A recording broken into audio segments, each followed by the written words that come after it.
Good evening students. जैसा कि आप सभी जानते हैं, मैंने आपको आज सुबह होमवर्क दिया था वर्ड पज़ल 21। ऐसे तो यह वर्ड पज़ल का पहला सेट है यूट्यूब पर, और यूं ही हम इसको एक्सप्लेन किया करते थे और आप लोगों तक यह एक्सप्लेनेशन पहुंचा करता था। लेकिन मैंने थोड़ा इसको और विस्तृत करके और आज से सोचा कि यूट्यूब पर क्यों ना डाल दिया जाए। यह स्पेशली उन विद्यार्थियों के लिए है जो मेरे सीनियर मोस्ट बैच में प्रैक्टिस कर रहे हैं, क्वेश्चंस को सॉल्व कर रहे हैं। तो आज का यह जो एक्सप्लेनेशन है, यह खास करके क्वेश्चंस पहले दिया जा चुका है और उन्हीं को विशेष समझ में आएगा जो इस क्वेश्चन को बना चुके हैं। यूँ जो विजिटर्स आएंगे, जो देखेंगे इसको, उन्हें थोड़ी सी परेशानी होगी, क्योंकि इसके क्वेश्चन को मैं पहले दे चुका हूँ और मेरे विद्यार्थी पहले इसे बना चुके हैं। मुझे अब केवल एक्सप्लेन कर देना है। तो जैसा कि इसके नियम को आप जानते होंगे, लेकिन मैं एक बार फिर से बता देता हूँ। इसमें दिए गए ए को आप एन में बदल सकते हैं, एन को आप ए में बदल सकते हैं, नंबर और पर्सन्स को भी आप चेंज कर सकते हैं, टेंस को भी आप चेंज कर सकते हैं, एक्टिव को पैसिव में भी कर सकते हैं। जो वर्ब दिए गए हों एक्टिव में, उन्हें आप पैसिव में भी कर सकते हैं। ये इसके रूल्स हैं। यह बहुत ही कठिन प्रैक्टिस है और मुझे लगता है कि वर्ड सीखने के लिए इससे बेहतर और इससे कठिन प्रैक्टिस शायद नहीं होता है। तो जो पहला क्वेश्चन था वह है, all the ranchers in the district made a determined dash against the wolves which had been ravaging their flocks. अब सबसे पहले इसमें आया हुआ है शब्द रैंचर।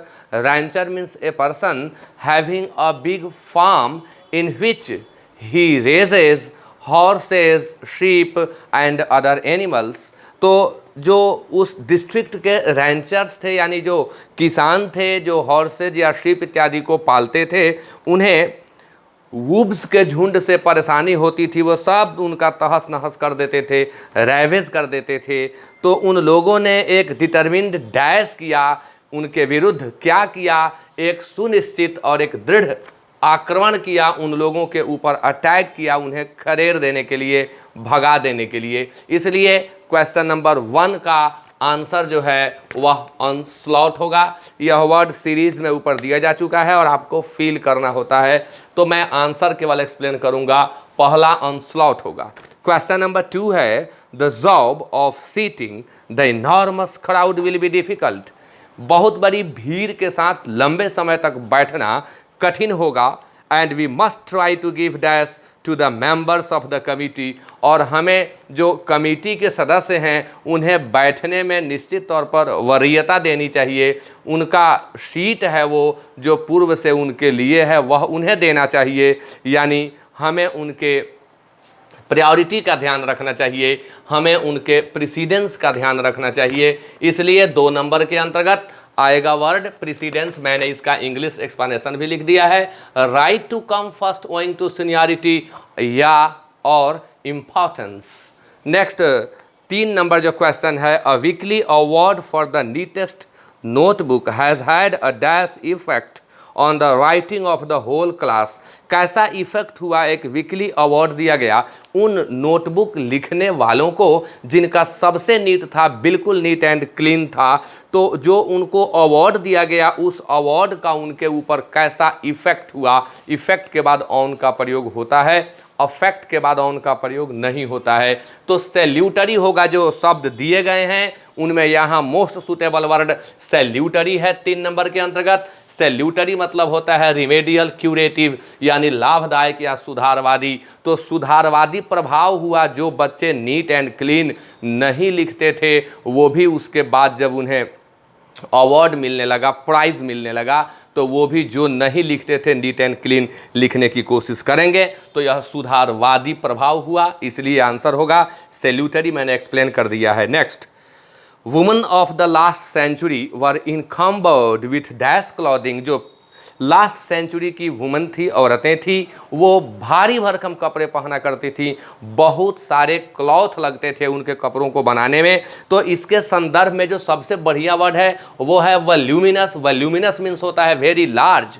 बुक्स के लिए भी जो कई वॉल्यूम से बनी किताब हो उसे भी हम वॉल्यूमिनस कहते हैं। और वह पोशाक जिसको बनाने में काफ़ी कपड़ा लगता हो उसे भी हम वॉल्यूमिनस कहते हैं। भारी भरकम या बड़ा, वेरी लार्ज और having a lot of cloth, इसलिए 4 में हम वॉल्यूमिनस ही भरेंगे। Now number 5 is since I am the secretary of a club which is the rendezvous of many foreigners, चूँकि मैं एक ऐसे क्लब का सदस्य हूँ जो बहुत से विदेशियों का रेंजवस है, मिलन स्थल है, रेंजवस है, यह फॉरेन वर्ड है। I have had to become, मुझे परिचित होना पड़ता है, डैश विथ सेवरल लैंग्वेजेस, माने मुझे अनेक भाषाओं का, चूँकि मैं जहाँ हूँ वह फॉरेनर्स का मीटिंग प्लेस है, रेंजवस है, यानी उनका मीटिंग प्लेस है, तो जो उनके मीटिंग के लिए वह व्यक्ति है जो उनकी मीटिंग को कराता है उसे बहुत सी भाषाओं का जानकार या ज्ञाता होना पड़ता है, इसलिए कन्वर्सेंट होगा having a good knowledge of any kind of knowledge और so many languages. Now word number 6 is it seems incredible that he would write romantic poetry। यह incredible, अविश्वसनीय प्रतीत होता है कि वह रोमांटिक पोएट्री लिख सका in the dash atmosphere of tenement, ऐसे टेनेमेंट के एटमोसफेयर में। कैसा एटमोसफेयर होगा, डैश लगा हुआ है। टेनेमेंट मीन्स होता है बड़ी बड़ी इमारतें जो फ्लैट में विभक्त रहती हैं, फ्लैट में बटी रहती हैं, उन्हें हम टेनेमेंट कहते हैं। और वो ख़ास तौर पर उन जगहों पर होती है जो मुहल्ला गरीबों का होता है, यानी गरीबों के मुहल्ला में एक बड़ी इमारत में रहने वाला, यानी जो लोग भी हैं वो अलग अलग फ्लैट में बटे हुए हैं। और इस स्थिति में एक अकेला व्यक्ति कैसे रोमांटिक पोएट्री लिख देता है, वह एटमॉस्फेयर उसके लिए कैसा होता है, क्योंकि लेखक ने पहले इनक्रेडिबल लगा दिया है, अविश्वसनीय है, तो निश्चित तौर पर यहाँ प्रोजेइक होगा। प्रोजेइक मतलब होता है अनइमेजिनेटिव। इमेजिनेटिव चीज़ें जो होती हैं वो फ्लेक्सिबल होती हैं, चटपटा होती हैं, वो सुंदर सुस्वादु होती हैं, लेकिन जो नीरस होता है, उबाऊ होता है, वो डल होता है, ऑर्डिनरी होता है, यानी जिसमें विशेष स्वाद नहीं है, मज़ा नहीं है, वो प्रोसेइक है। तो वह एटमॉस्फेयर जहाँ वो लेखक रहते थे, गरीबों की बस्ती थी और अपार्टमेंट में अकेले रहते थे एक फ्लैट के भीतर, यानी वो एटमॉस्फेयर उनके लिए प्रोसेइक था। Next one is the uncanny. Uncanny means होता है very strange. The uncanny disappearance of the woman at the touch of the magicians made my friend Smith think that dash forces were at work। कोई magician है, जादूगर है, किसी को छूता है और छूने के बाद वो आदमी गायब हो जाता है, वहाँ से उड़ जाता है। इस बात पर मेरे दोस्त स्मिथ को यह सोच आती है कि निश्चित तौर पर यहाँ जो फोर्सेज काम कर रहे हैं वो डैश फोर्सेज हैं। कैसे फोर्सेज हैं? साइकिक फोर्सेज हैं। साइकिक फोर्सेज उन फोर्सेज को कहते हैं जिसमें अनयूजुअल पावर्स होता है, having unusual powers that can not be explained. ऐसी शक्ति जो अवर्णनीय है, जिसका वर्णन नहीं कर सकते, असाधारण शक्तियों वाला, इसलिए साइकिक होगा, यह अपने आप में एडजेक्टिव है। Next one is The reading of adventure stories had given Rohit a fervent desire। Fervent means उत्सुक। एडवेंचर स्टोरीज पढ़ने से रोहित के अंदर एक डिज़ायर, बहुत उत्सुक इच्छा जागृत हुई। टू गो टू द सी, सी के बारे में पढ़ रहा था, सी को जा कर के देखने की इच्छा जगी। But he was sadly dash by the actual experience. लेकिन जब वह वास्तव में वहाँ गया और वहाँ जा कर के देखा, तो वहाँ की सीन को देखने के बाद उसका जो सोच बना करके रखा था वह सोच वहाँ गलत हुआ, यानी वो डिसइल्यूजन्ड हो गया। वाक्य पैसिव में है, वर्ब 3 चाहिए और एडजेक्टिव का काम यह यहाँ कर रहा है, तो डिसइल्यूजन्ड होगा, निराश या भ्रमित। किसको कहते हैं डिसइल्यूजन्ड? डिसअपॉइंटेड बिकॉज समथिंग और somebody was not as good as you first thought। जिसको आपने पहले सोच लिया कि अरे बहुत बढ़िया होगा, लेकिन वहाँ जब गए तो वहाँ जाने के बाद पाया अरे ये तो कुछ नहीं है। तो वहीं पर हम यूज़ करते हैं डिसइल्यूजन्ड का। ये शब्दों का बड़ा कठिन एक्सप्लेनेशन है, अगर आप इसे याद कर लें और इंग्लिश मीनिंग के साथ याद कर लें तो ये कभी लाइफ में आपसे गलत नहीं होंगे, क्योंकि आप इनको पहले बना चुके हैं और बनाने के बाद ये आपको इसका एक्सप्लेनेशन मिल रहा है। Next one is the dash rumour that he is a traitor was spread by his enemies and contains no vestige of truth। vestige means निशान, vestige means mark, जगह कम है, नहीं तो हम इस सबको भी लिखते, तो जगह कम है, सुन करके लिखे। मैं जानता हूँ मेरे विद्यार्थी इंटेलिजेंट हैं, लिख लेंगे। वेस्टिज मीन्स निशान, जिसे हम मार्क कहते हैं। The dash rumour that he is a traitor, यह एक र्यूमर था, अफवाह था कि वह गद्दार है। वॉज ए स्प्रेड, इसको फैलाया गया।